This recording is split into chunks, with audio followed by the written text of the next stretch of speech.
Hello everybody! Welcome back! I apologize for the abrupt ending last time. I could not handle that. Our character was so stupid. I just couldn't handle it, okay? Now here we are again, and I'm gonna push through, okay? I'm going to push through this, and I'm going to make it. No matter how stupid Incognito is, we're gonna make it through. Without further ado, let's go. Let's freaking go. The three saunter off and around the corner. I turn to look at Olivia, who now scowls and wheels past me without a word. I hope we haven't just ruined everything between us. Olivia, are you... She smacks my hand away. I'm sorry. It's just that I couldn't sit back and let Mia trash talk you like that. Olivia stops in her tracks for a moment. Her head turns back towards me. In her eyes, I don't see anger or sadness, only disappointment. Her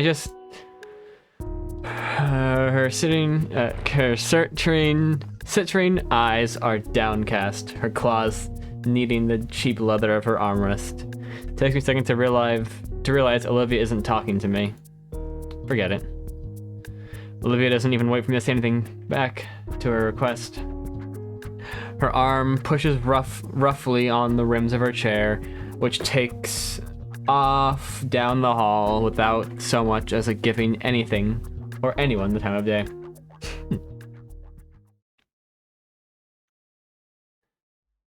That wasn't as bad as I thought. History class is as bland as it usually is. Procling continues prattling about some sort of historical event. Most of my attention is on Olivia. She has her hoodie over her head and looks lost in thought. The altercation must have shaken her up more than I thought it would be. Oh, shaking her up more than I'd thought it would be. A part of me wants to ask if she'll be okay, even though I'd already asked 3 times already. But the last thing I want to do is prod at her. Soon enough, class nears its end. Olivia uses her combination to leave the class early. Besides, we can talk about it after school if she wants to, anyways. The more I think about it, the more I realize I just had my first real confrontation with a bully at a school. I'd heard once that when you get into a fight for the first time, you throw up from the adrenaline. No fists were thrown, but I feel like it's the same right now. I wring my hands together, trying to steady them. Jeez, I'm a wuss. I stood up to Mia for Olivia, and I end up in this mess. I would have fucking punched her. Like, come on, man, just go for it, right in the nose, right in the snaz, the boss. Final class ends, and I'm set free for the day. Stepping down St. Hammond's main entrance, I'm surprised to see my friends huddled together in a tightly knit group.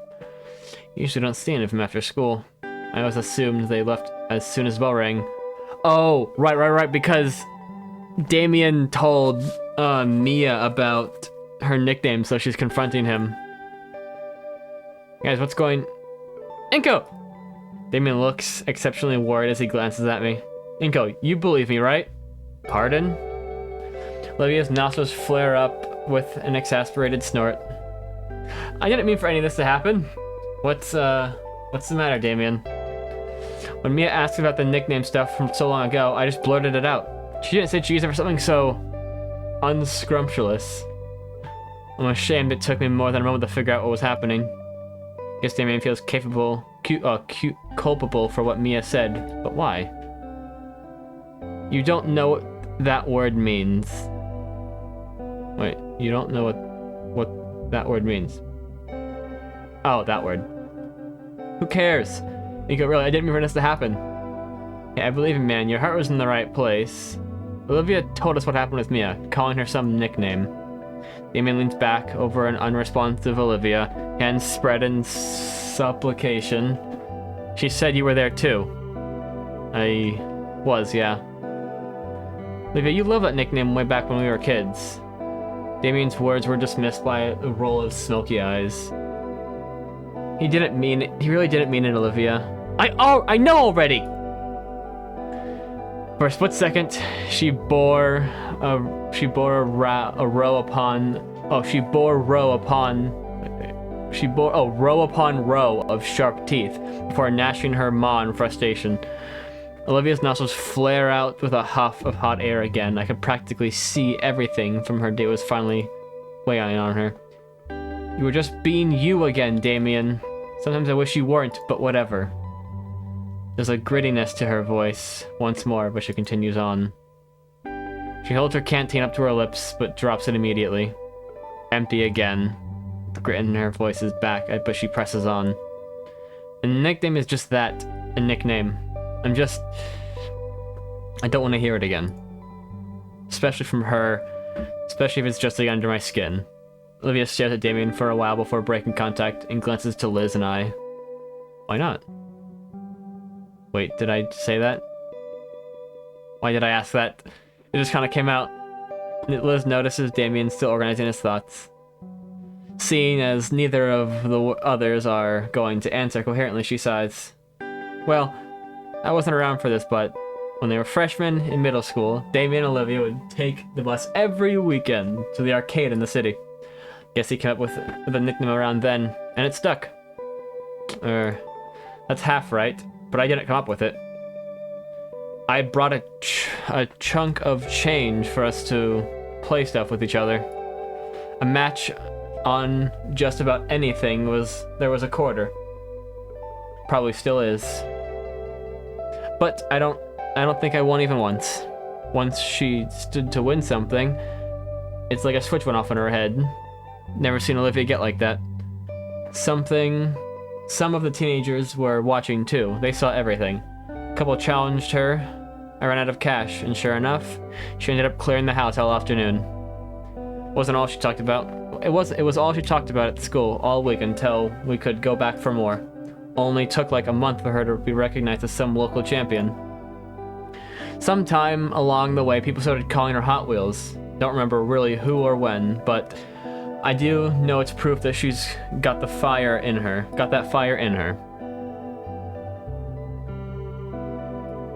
Wow. Yeah, I had fun back then. Guess I forgot I wasn't supposed to bring it up. Have things really changed that much? And you did it, and you did. Again. Damien hisses to himself. Sorry. Just can't help yourself. But you're right. That was the best time of my life. The name Hot Wheels belongs to 10-year-old me, not current me. Yeah, that's a great story. To be recognized so well that you get a cool nickname. Sounds amazing to be a champion. A champion being a winner. Well, the same for the title. I'm not. What? I'm not a winner anymore. Because you don't go back to the arcade anymore. If it's the one I'm thinking of, it's only like half an hour away. Olivia looks at Liz like she just recommended everyone watch the newest Netflix anime. Well, if the story's anything to go by, I'd like to see you be a winner again. Olivia's breath seems to hitch for a moment. And I'm sure these guys want to see it too. Damien's the one that dragged you in. Damien's the one that dragged you to our lunch table all this time, right? Look at him. He's nearly keeled over because he's afraid of losing that part of you. And Liz? I'd like to see why you and Damien are really close friends. Yeah. Wait. Okay, yeah. And just as quickly as I gained the bravado and to speak up, my words left me immediately. I think I accidentally put Olivia on the spot here. Whoops. Well, her tail rolls along the ground in a bit of contemplation. If you guys really care that much about it, I wouldn't mind it from you guys. All at once, Damien lights up. Yes! Alright, Hot Wheels is back! You guys now refers to Liz and Inko. Damien's shoulders drop for a moment, but he quickly recovers. Hey, if we're getting that name out again, we should go visit the arcade together sometime. I'd rather not. Okay, then how about a better name, like Death Roll? Olivia swings her tail around to trip him, but he's fast enough to jump over it. Damien's words flood out as he contemplates a new nickname for Olivia to try and appease her, many of which are shut down by her or Liz and I chuckling. No, or leave Liz and I chuckling. Gradually, over our giggles died down, and the four of us chatted a bit more about the day in general. Eventually, Damien and Liz headed to their respective ways, and Olivia decided to stick around. Most of the school was filtered out of their various homebound rides or their after-school activities, leaving Olivia and I alone. Hey, I'll roll with you. Really? You don't mind, of course. It's nothing. House is only a few blocks away anyway. Besides, I'm sure someone would beat you up and take your lunch money if I didn't. There's plenty of time to make it to the next train, so two of us take it easy. The sun finally managed to break through the autumn clouds, making the walk almost unseasonably warm. Man, I thought the last day of summer was weeks ago. Ha, it is. I don't mind it saying warm though. Warm longer though. Feels pretty great to me. Olivia gives her chair an extra hard push, letting herself glide by unaided for long enough to stretch her arms out and bask in the sunlight. I might have figured you'd like the heat. Oh, what? Because I'm a dino? No, not like that. I'm just playing. Relax. You're pretty touchy about that stuff, aren't you? The two of us finally make our way to the train platform, nestled as it is off the main street. Nestled as it is off this main... God, I'm bad with the freaking toning of some words. There's probably a tone that's supposed to sound correctly when I'm saying that, but I can't get it right. I can see the train a few blocks away. Our walk timed up with its arrival perfectly. I just think it's important to be educated is all. Even if you are. What, the only human at our school? Olivia flashes me a cheeky grin as my train pulls up. I've got to admit, but our mischievous nature is a little infectious. Oh, but her mischievous nature is a little infectious. As the train doors open, I leave Olivia with one final jab, something I know she'd appreciate. Okay. Would she appreciate that? I don't think she would. It's always safe and sorry to not say things like that. It'll be fine, right? Hey, whatever you say, Hot Wheels. I neatly dodge out of the way of her slashing claws, stepping smartly into the train as the doors close. Inko, you son of a bitch! Get back here! As the doors ding shut behind me, I see an irate and blushing Olivia waving her fist as the train begins to pull away. What the fuck? Still giggling, I manage to squeeze myself into the seat next to the yellow-scaled woman smelling faintly like hot dogs. Is that on purpose? No, it wasn't. Okay. Wait, hang on. Was it?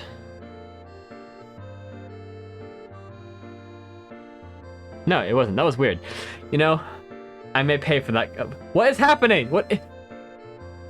I may pay for that comment later. But the look on her face was totally worth it.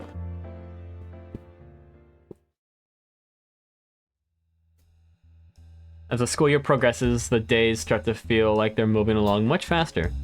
Part of it may be the change of the season, however slight that change may be. While the calendar it says it's officially fall, the only thing I've really noticed was the increasing number of clouds in the sky. Better safe than sorry though, which is why I brought my fancy compact carbon fiber umbrella. Still, things have started to be a routine for me in the mornings. Wake up, throw on my clothes, consider eating breakfast before I realize I'd wreck my stomach.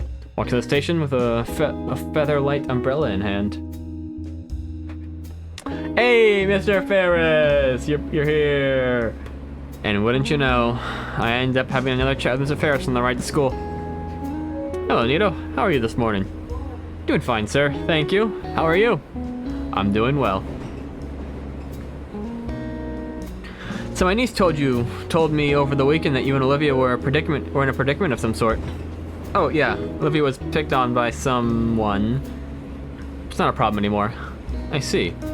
Well, that's unfortunate to hear, and strange considering the substantial funding the school gets for anti-student harassment programs. What's good? What good is all that tax money if classmates are still ragging on each other? If it means anything, Olivia knows how to handle herself. I was there to support her. That's fine, but the issue is this sort of thing shouldn't be happening to begin with. Ahem. That aside, Liz has gotten somewhat enthusiastic recently regarding Olivia.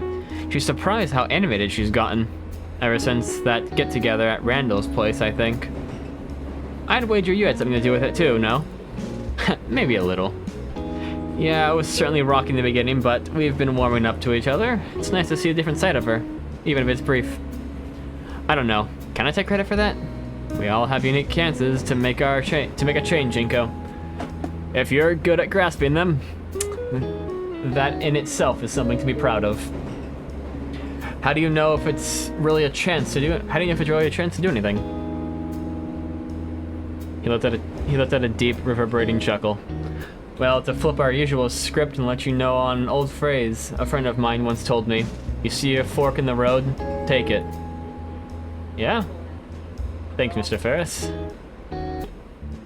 To school! Like my mornings, the school today has become a routine as well. Slave through PE with Damien, see Olivia's new doodles and sketches in art class, watch Liz lose her mind to tutoring Damien at lunch, and talk shop with Ben. Though now I have to avoid Mia like it's the plague, because she's surely about to kill me. All said, I think that Hammond's been the best school experience out of... Man, I've lost count of how often I move. Must be the fresh head trauma. Oh, fresh head trauma. As for today... It's been raining pretty often recently, so Coach Shelley made us play more dodgeball in the gym. Mia's definitely gunning for me with the way she's launched them at me at the speed of a catapult. I rest in Latican's class, popping my spine against the curve of my chair. Apparently, today's a short day because of some assembly, so period will end much earlier than usual. It also means we got most of the period to slack off and do homework. No, it's a slack off. Slack off to do homework. Do homework, that's what we're doing.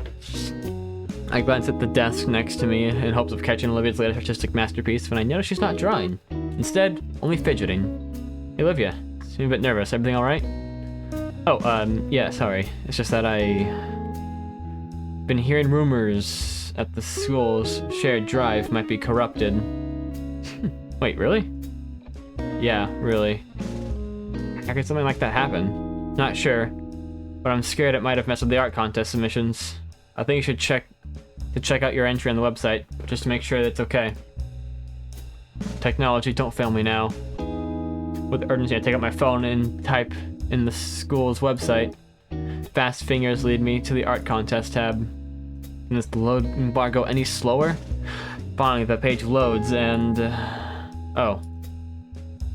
Looks like the submissions have been closed. What? Hold the phone up for Olivia to show the page.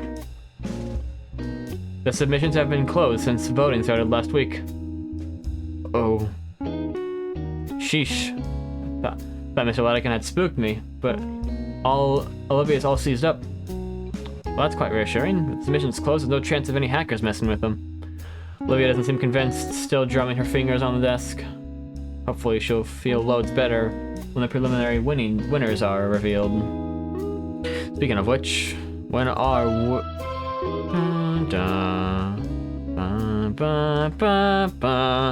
As the bell sounds, the class begins to pack up their things, and Latican carols everyone into a single-filed line. Alright everyone, we have assigned your row, so stick together. Before I join the rest of the line, I look back at Olivia, who seems to be stalling. Come on, I'll walk with you. Seems to stir something in her. She glances up to me hastily, shoving her notebook into her bag. Yeah, I'm coming. So we head out the door and notice Olivia shuffling in her hoodie a lot.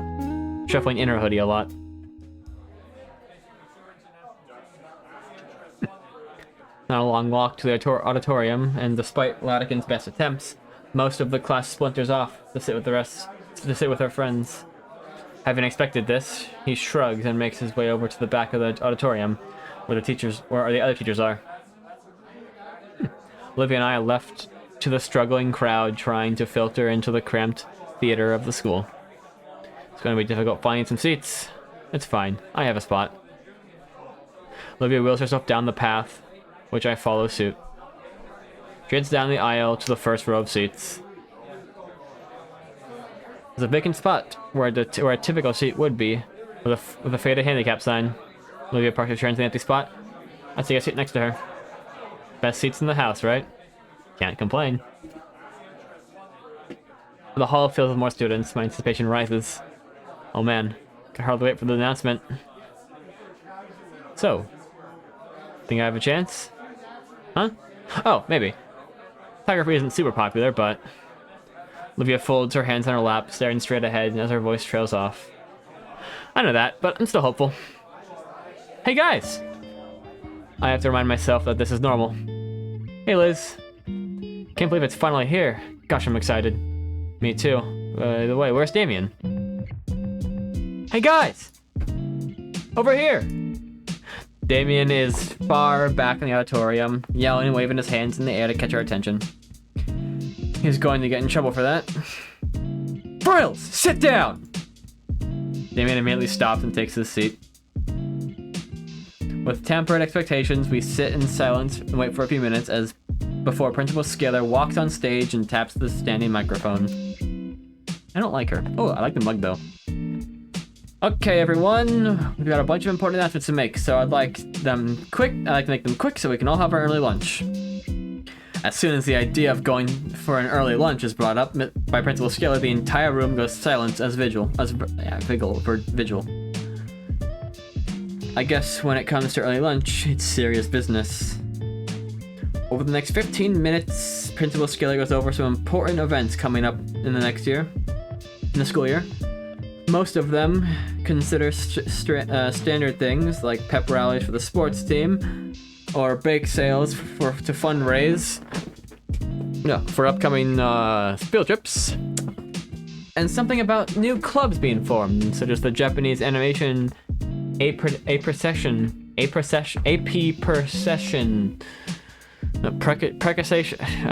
Society. Not the best acronym, if I had to say. Otherwise, there's almost boring housekeeping stuff when one got right down to it. I wonder why such an announcement warranted an assembly when the mood suddenly shifts with Scalar's next big announcement. Now I got the main stuff out of the way, I've saved the best announcement for last. St. Hammond is proud to announce the 5 semi-finalists for the annual Fresh Start Art Contest. Cheers and applause roar, loud enough to make my ears ring. Yet, I'd be lying if I had to say I wasn't excited for the reveal of just who had made it to the semifinals.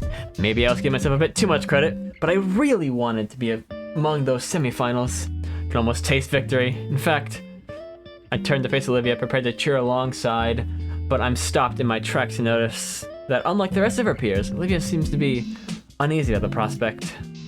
Almost scared, even. Before I can ask Olivia why the sudden change in mood, Scalar continues with her next words, cutting my train of thought off. And here we have the 5 semi-finalists. Pieces of 5 skillful students who had beaten all the others and the competitors came up, followed by the names of the victors right above them. Alas, I see no photography submission in sight. Guess we gave it a shot, right? Ah man, I didn't make it in. Liz's neck droops in. Liz's neck droops down like a melancholy noodle. Can't help but feel pity for the bummed out Brontosaurus. Bzz, bzz. Check my phone and see. Tell Liz to come back here, bro. Wait. Yeah, come back here, bro. Bump. I'm sure Damien's got that handled. By my sullied mood, I look back to the semi-final winners and can't help but be amazed by them. Each artwork is impressive in their own right, their colors blending wonderfully, and the figures beautifully designed. It's easy to see why they were voted as winners. The last one especially catches my eye. The scenic landscape with a setting sun looks stunning. If not for the slight stylization of the skyline and the fantastical color palettes, it could probably pass up as a real photograph, and with some filter passed over it. I'm no art critic, but if I were, I'd label it as a masterpiece. Easily one of the best of them out there. Let's give our winners a big round of applause. The auditorium fills with the usual kind of clapping one would expect from an event like this. Polite with an underlying tone of disinterest, though one person felt compelled to constantly make a piercingly high whistle. We will be displaying the winners' art pieces this afternoon in the room in room 237. You're welcome to view them during lunch and after school today. Oh, neato. Principal Scaler continues to the rest of the assembly, announcing other events for the school and other minor reminders. Behind me, I see teachers who are psyching themselves up for the Herculean task of getting some 200 hungry dinosaur teenagers out of the room and towards the lunch without anyone getting killed. Principal Scaler finishes off and waves to them to signal it's time. Alright, we're going to start adjourning to lunch. You all know how this goes, so no just going for the exit. Being the first row, we're the first to get up.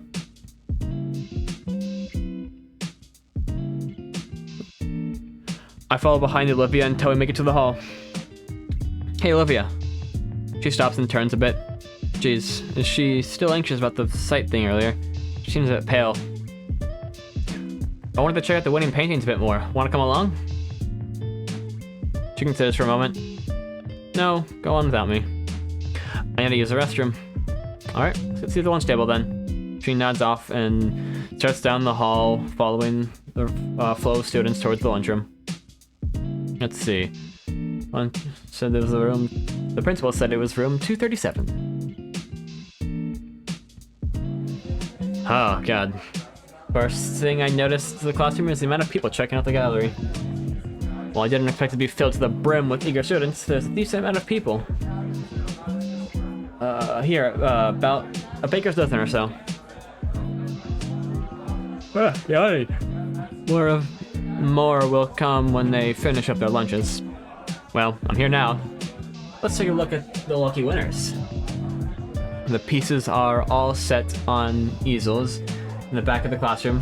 Some desks and chairs are moved to the front to give it its own space. One by one, I take a moment to look at each canvas, to give each canvas a thorough review. The auditorium screen didn't give the art justice, because now that I can really take in all the detail of each one up close, the color palettes, the brushwork, subtle nuances. Yeah, I can definitely see all of them having a good shot at the first prize. But now it's time to see the one I've been eager to see this entire time, since it was first shown. From what I recall from Mr. Latican's lessons, it was made with acrylics, explaining why all the colors seem to be more vibrant. It stands out in defiance to the other paintings. In the contest, more of which were either violently absurdist and meaningless, or muted still life's and ordinary objects. In a meadow of mystifying colors, the organic lines drawing the viewer deeper into the piece, as I feel as though this would be the place I'd woke up within a fantastical dream. There's no rigid structure or forced metaphors here. It's just fantastical merger of creative expression, a real world beauty. Feel my fingers itching for the familiar weight, for the familiar weight of my DLSR. This is a piece of art that I want immortalized in my portfolio. It's hands down the winner of the contest in my eyes. I simply must find out who made this. Looks like this breathtaking show of artistic talent was created by a semi-finalist winner. What? Oh no. Oh no. Oh no. Oh. Okay. There's either two outcomes that I can see coming from this. Well, there could be more, but the ones that I come to mind first. One, Olivia realized our photo wouldn't get put in or win, so she painted something and submitted it under our name to try and, get things going, which is why she's so nervous because she's technically cheating. Or Mia, friends in high places, submitted this under our name so that after we win, she can come out and say, he didn't really do this. He stole this and we did it actually. And that's where I see this going. But before we get a reaction from them, that's all for today. Hope you all enjoyed today's video. It was a lot less insane as the last one. Sorry I kind of freaked out last video. But other than that, I hope you have an amazing day. If you enjoy the series, please let me know. And what do you think is going to happen with, what's next? Have a good day. And make it good. Bye-bye.